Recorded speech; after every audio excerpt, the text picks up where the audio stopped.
नमस्कार दोस्तों, स्वागत है आपका डिफेंस गैलरी के डीजी अपडेट सीरीज में। तो सबसे पहले न्यूज़ की शुरुआत करते हैं दोस्तों, जिसे कि आप करंट में एक फेक न्यूज़ भी कह सकते हैं। न्यूज़ क्या है तो सोशल मीडिया पे एक वीडियो वायरल किया जा रहा है और उस वीडियो में ऐसा दिखाई दे रहा है कि ले के रीजन में एक जगह पे, जो कि इंटरनेशनल बॉर्डर भारत चाइना से लगा हुआ है, ऐसे बॉर्डर पे कुछ चाइनीज लोग जो कि सिविलियन ड्रेस में हैं। अब ये चाइनीज लोग एक्चुअल में चाइनीज मिलिट्री के लोग हैं जो कि सिविलियन ड्रेस में हैं, या सच में चाइना के सिविलियन लोग हैं, ये क्लियर नहीं है।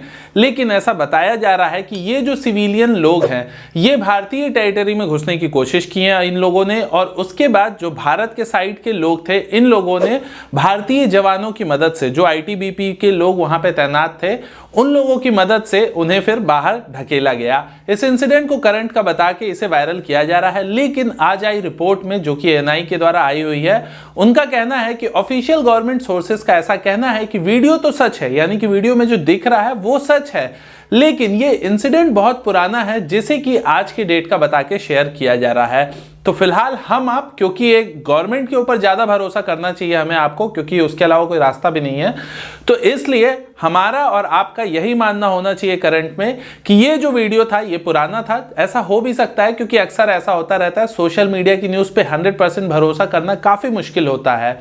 तो जब तक कोई ऑथेंटिक सोर्स से जानकारी नहीं मिलती है तब तक आप यही मानते हैं कि चाइना ने फिलहाल ऐसा कुछ नहीं किया है, ये वीडियो पुराना था। और गवर्नमेंट सोर्सेज का ये भी कहना है कि अक्सर ऐसा हो जाता है क्योंकि बॉर्डर पे कोई लाइन तो खींच के रखी नहीं हुई है कि ये इंडिया है ये चाइना है, तो इसलिए अक्सर ऐसा हो जाता है कि इंडिया के भी लोग कभी कभी उधर चले जाते हैं और चाइना के लोग भी कभी कभी इधर आ जाते हैं। तो इसलिए इस चीज को लेके इतना ज्यादा सीरियस होने की जरूरत नहीं है। इसके अलावा अगली न्यूज है बोइंग की ओर से, जो कि आप काफी बड़ी न्यूज कह सकते हैं। आपको पता होगा कि इंडियन नेवी को काफी संख्या में फाइटर जेट की जरूरत है अपने दूसरे एयरक्राफ्ट कैरियर के लिए, और यहां पे राफेल जो है फ्रांस का और दूसरा अमेरिका का बोइंग का FA-18 का ब्लॉक 3 का सुपर हॉर्नेट वर्जन, ये दोनों एक स्ट्रॉन्ग कंटेंडर के रूप में भारतीय नौसेना के सामने है। तो यहाँ पे जो अमेरिका का बोइंग है ये लगता है ज्यादा पिच कर रहा है अपने एयरक्राफ्ट को, या ऐसा देख के लग रहा है कि भविष्य में यही एयरक्राफ्ट भारतीय नौसेना लेने वाली है। ऐसा मैं क्यों कह रहा हूं, क्योंकि आज तक बहुत सारी न्यूज आई थी, लेकिन यहाँ पे ऑफिशियली बोइंग का ये कहना है कि बोइंग ने 2 साल में किए गए अपग्रेड्स के अनुसार जो बोइंग का FA-18 block 3 super hornet version है उसे इंडियन नेवी के अकॉर्डिंग, जो इंडियन नेवी को चाहिए था वो सब कुछ का अपग्रेड उन्होंने कर दिया है उसमें। और जो स्की जंप मेन था, क्योंकि अमेरिका स्की जंप नहीं यूज करता है, तो FA-18 में वो टेक्नोलॉजी नहीं थी, तो उसे भी अपग्रेड कर दिया गया है। अब ये इंडियन नेवी की जरूरत के हिसाब से अपग्रेडेड है, स्की जंप भी कर सकता है, ऐसा बोइंग ने आज ऑफिशियली कहा है। इसका क्या मतलब है, तो मैंने आपको कुछ दिनों पहले बताया था कि ऐसी न्यूज आ रही है कि 18 से 20, 18 to 20 बोइंग को, जो इसका FA-18 का सुपर हॉर्नेट वर्जन है, इसे भारतीय नौसेना लीज पे ले सकती है। लीज से याद आया, कई लोगों का क्वेश्चन था कि अगर कोई देश लीज पे फाइटर जेट ले लेता है और किसी के साथ हमारी जंग होती है और हमने उस फाइटर जेट से लड़ाई की और हमारा फाइटर जेट किसी वजह से क्रैश हो गया, तो उस केस में क्या होगा। तो उस केस में ऑब्वियस है कि आपको उसका पैसा भरना पड़ेगा, जो भी आपकी डील तय हुई है। जब भी लीज पे भी अगर फाइटर जेट की लीज है आपकी, तो फाइटर जेट के अगर आपने मोबाइल भी किसी से लीज पे लिया हुआ है तो वो भी अगर आप नुकसान करते हो तो उसकी पेनल्टी आपको भरनी पड़ेगी। तो वैसे ही फाइटर जेट के भी केस में होगा। ऐसा नहीं है कि आपने लीज पे लिया है तो उससे आप सिर्फ पेट्रोलिंग करोगे, जब आपको जरूरत पड़ेगी, अगर कोई वॉर जैसी सिचुएशन आ जाती है तो आप उसको वॉर के लिए भी यूज करोगे। आपने स्पेशली उसी के लिए लिया है, सिर्फ दिखाने के लिए नहीं लिया है। तो उस केस में अगर नुकसान होता है तो आपको उसका पैसा देना होगा, इससे ज्यादा कुछ नहीं होगा। तो हो सकता है भविष्य में आपको बोइंग की ये जो अनाउंसमेंट है इसके बाद ऐसा लग रहा है कि हो सकता है, ज्यादातर चांसेस यही हो कि भविष्य में भारतीय नौसेना में आपको एक अमेरिकन फाइटर जेट जल्द ही दिखाई देने वाला है। अगली न्यूज इसके बाद पाकिस्तान से है। आपको याद होगा मैंने कुछ दिनों पहले ही, 2-3 दिन पहले वाले वीडियो में बताया था कि पाकिस्तान ने भारत के ऊपर ऐसा ब्लेम लगाया हुआ है कि भारतीय सेना ने जानबूझ के पाकिस्तान में ऑपरेट कर रही यूनाइटेड नेशंस की मिलिट्री व्हीकल को जानबूझ के डैमेज किया है, उसको क्षति पहुंचाई है, यानी कि हमने उन पे अटैक किया है जो पाकिस्तान में यूनाइटेड नेशंस की मिलिट्री है। लेकिन आज भारत ने इसे ऑफिशियली क्लियर कर दिया है विद प्रूफ। भारतीय सरकार ने प्रूफ के साथ पाकिस्तान को बता दिया है कि यह अटैक हमारे द्वारा प्लान नहीं किया गया था। भारत को पहले से ही पता था कि इस पर्टिकुलर डे पे यूनाइटेड नेशन की मिलिट्री पाकिस्तान की इस लोकेशन पे होगी, तो वहां पे अटैक करने की कोई बात ही नहीं बनती है। और वो प्रूफ उम्मीद है अगर यूनाइटेड नेशन को जरूरत पड़ेगी तो उन्हें भी कल को दे दिया जाएगा। तो भारतीय सरकार का या भारतीय सेना का आप समझिए ये कहना है, भारत का ये स्टैंड है कि पाकिस्तान अपनी इन तुच्छी हरकतों से बाज आ जाए। हो सकता है ये एक पाकिस्तान की चाल हो, ये मैं बता रहा हूं, ये सरकार ने नहीं कहा है। हो सकता है कि ये पाकिस्तान की एक चाल हो कि यूनाइटेड नेशन की मिलिट्री व्हीकल को डैमेज करो या करवाओ किसी से, फिर उसका इल्जाम भारत पे दो।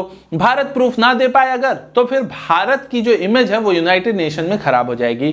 तो भाई मैं बता दूं कि भारत तो इस समय 2 साल का जो अस्थायी ही सही लेकिन मेंबर बनने वाला है। भविष्य में भारत के ही सबसे ज्यादा चांसेस है यूनाइटेड नेशन के परमानेंट मेंबर बनने के। तो पाकिस्तान इस तरह की तुच्छी हरकतें भारत से ना ही करे तो ज्यादा बेहतर होगा, क्योंकि पाकिस्तान की अभी भारत के सामने अब तो कोई भी हैसियत नहीं रह गई है। इसके अलावा अगली न्यूज भी पाकिस्तान से ही जुड़ी है, जिसमें कि पंजाब के गुरदासपुर में लगते हुए जो पाकिस्तान से हमारा बॉर्डर है वहां से 11 हैंड ग्रेनेड्स को पंजाब पुलिस ने बरामद किया है। ऑब्वियस है बहुत सारे इंटेलिजेंस मिली होगी, उसके बाद ही पुलिस ये काम कर पाई होगी। लेकिन आप देखिए कि भारत में अगर ये चीजें नहीं हो पा रही हैं तो पाकिस्तान से ऑब्वियस है वो अभी मतलब एक्सपेक्टेड है, लेकिन होगा ही ऐसा कि वो ड्रोन्स के थ्रू ये हैंड ग्रेनेड भारत में भेजे गए थे।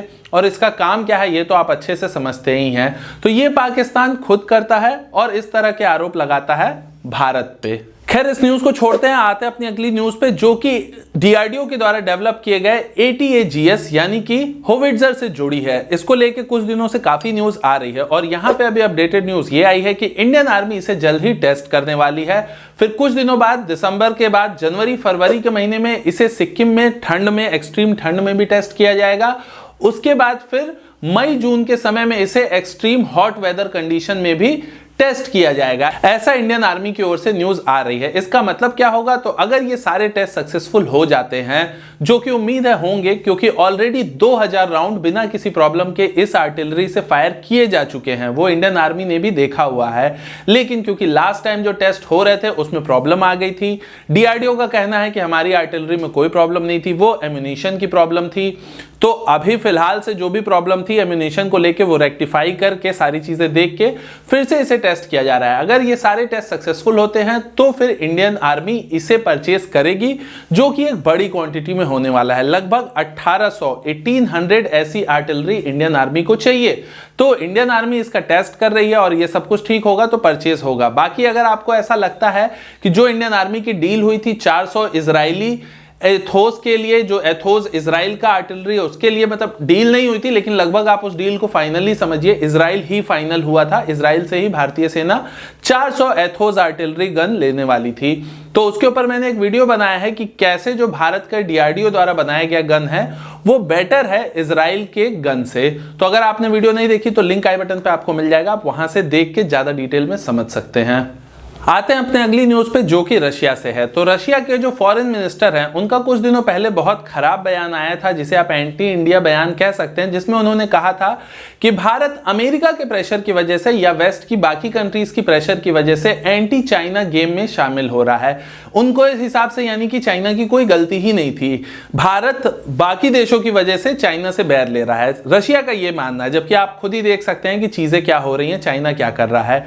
तो खैर अभी के लिए जो रशिया के एम्बेसडर हैं उन्होंने शायद सिचुएशन नॉर्मल करने की कोशिश की है। तो उनका कहना यह है कि भारत के द्वारा बनाए गए जो इंडो पैसिफिक का कंसेप्ट है उसे वो सपोर्ट करते हैं। भारत एक्चुअल में दोस्तों इंडियन ओशन रीजन में क्या चाहता है कि जो मोदी जी का एक कॉन्सेप्ट था IPOI का, जिसका मतलब होता है इंडियन पैसिफिक ओशन इनिशिएटिव, तो इस IPOI के कंसेप्ट के द्वारा भारत ये चाहता था कि जो भी एशियन कंट्रीज हैं जो कि इंडो पैसिफिक रीजन में आती हैं, इसे बेसिकली बहुत देश एशिया पैसिफिक कहते हैं, लेकिन इसे अब इंडो पैसिफिक की तरह लोग देखना शुरू कर चुके हैं।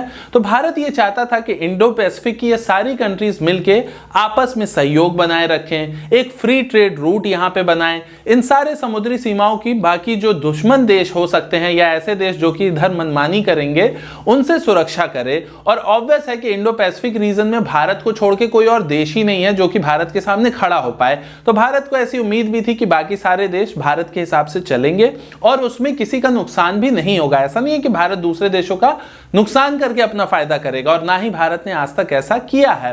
तो इसको लेके बहुत सारे जो एशियन कंट्रीज हैं वो पॉजिटिव भी थे। तो लेकिन जो बड़े बड़े देश हैं वो इंडो पैसिफिक मानते ही नहीं है। उनका कहना है इंडो पैसिफिक कुछ होता ही नहीं है, ये एशिया पैसिफिक है। लेकिन यहाँ पे रशिया ने कहा है कि इंडो पैसिफिक का जो कॉन्सेप्ट है उससे हम सहमत है भारत के, लेकिन जो भारत ने क्वाड बनाया है वो काफी ज्यादा हानिकारक है रशिया के साथ किसी भी तरह के डायलॉग से। यानी कि इंडो पैसिफिक को लेके अगर भारत रशिया से कोई बात करता है या कल को रशिया में इसमें हस्तक्षेप करना पड़ेगा रशिया को किसी भी वजह से, चाहे वो चाइना की वजह से, पाकिस्तान की वजह से या किसी और वजह से, तो उस समय ये हानिकारक होगा जो क्वाड है। क्यों? क्योंकि क्वाड में कौन है? अमेरिका। और अमेरिका कौन है रशिया का? आपको पता ही है। ये दोनों ही देश जानी दुश्मन है। और जो बाइडेन जो कि अगले साल से आ जाएंगे, यानी कि 20 जनवरी के बाद से, उसके बाद रशिया और अमेरिका की दुश्मनी और बढ़ती हुई ही दिखाई देगी, कम नहीं होगी। तो और ज्यादा भारत के लिए प्रॉब्लम होगी तब रशिया और अमेरिका को एक साथ मैनेज करने के लिए। पर क्या किया जाए, किसी एक को तो चुनना ही पड़ेगा। रशिया को चुनोगे आप तो अमेरिका से दुश्मनी, अमेरिका को चुनोगे तो रशिया से दुश्मनी। तो ये तो चलना ही चलना है। फैसला सिचुएशन के हिसाब से लेना चाहिए और हम ले ही रहे हैं, वो तो दिख ही रहा है। खैर, अगली न्यूज भी रशिया को ही लेके है। रशिया का कहना है कि जो रशिया की समुद्री सीमाएं हैं वहां पे नाटो देशों ने बहुत सारे ऐसी मिसाइल तैनात करके रखी हुई हैं जो कि रशिया के लिए खतरा है। और रशिया इमीडिएट रूप से, पुतिन जी का यह कहना है कि रशिया इमीडिएट रूप से इसके रिस्पॉन्स में कार्रवाई करेगा। तो अब वो कार्रवाई क्या करेंगे आप समझ ही सकते हैं कि इसके खिलाफ अब रशिया भी अलग अलग जगह पे मिसाइलें तैनात करेगा और फिर एयर डिफेंस सिस्टम तैनात करेगा। यानी कि जो टोटल माहौल है, चाहे वो नाटो कंट्रीज से लेके हो या अमेरिका से हो, इन सब का जो माहौल है वो रशिया के खिलाफ अब आने वाले समय में और ज्यादा खराब होने वाला है। फिलहाल सारी सिचुएशन देख के तो ऐसा ही लगता है। तो बस आज की डिफेंस अपडेट के लिए इतना ही दोस्तों। मैं मनीष मिलता हूं आपसे किसी अगले वीडियो में। तब तक के लिए आप मुस्कुराते रहिए और चैनल को सब्सक्राइब जरूर करिए। नमस्कार, जय हिंद।